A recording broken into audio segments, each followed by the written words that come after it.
vraiment quelque chose de nouveau pour moi parce que nous, dans notre église, dans notre pays, eh ben, on était plutôt habitués à bouger et tout ça. Et puis ici, la prière était plutôt consacrée à ce moment de silence.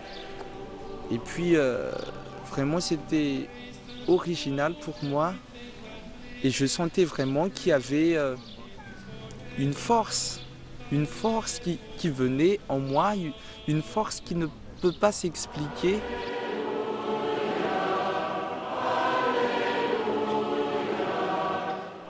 À Nairobi comme à Thésée, les langues parlées par les jeunes sont nombreuses.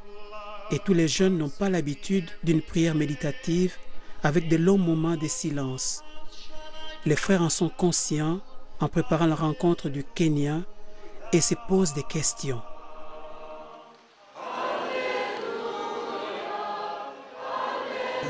Avec ces 7000 jeunes sous la tente, et voilà, on s'était dit comment est-ce que ça va marcher, est-ce qu'il faut, voilà, les chants d'animation ou aimer avec une grande surprise au moment du silence, voilà, tout le monde comprenait que c'était le silence et ça s'était bien passé.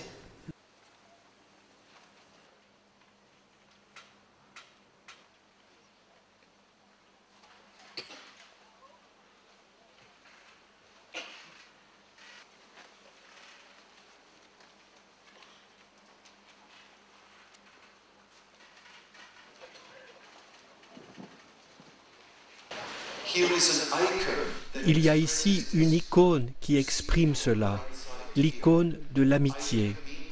Icône signifie image, image qui nous montre le visage du Christ ou d'un saint. Cette icône est du VIe siècle et vient d'Afrique du Nord, de l'Égypte. Nous y voyons le Christ mettre sa main sur l'épaule de son ami pour marcher à ses côtés, pour être avec lui, pour l'accompagner. Chacun de nous est cet ami du Christ. C'était le temps pour la communauté d'exprimer son amitié avec tous les jeunes qui sont venus. Comme dans notre église, on a une icône de l'amitié. Alors on l'a reproduit en plusieurs exemplaires et chaque pays avait une icône au retour.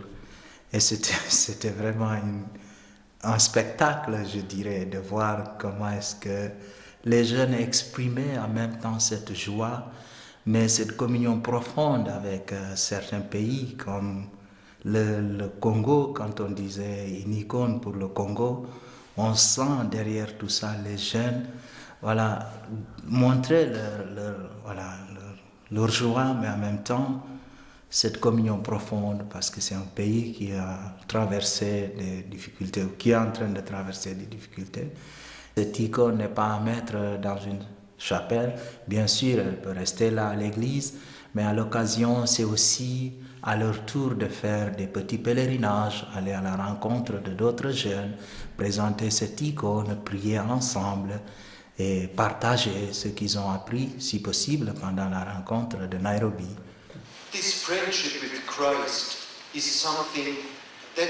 Cette amitié du Christ, nous la vivons aussi entre nous. Le Christ nous réunit dans une seule communion, celle de l'Église, la famille de Dieu.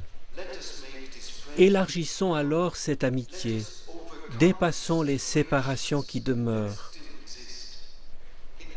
En Afrique, face au déchirement que connaît le continent, beaucoup poursuivent courageusement la recherche de réconciliation et d'apaisement. Pour les chrétiens, il s'agit de tenir à cette espérance. Le lien du baptême dans le Christ est plus fort que les divisions.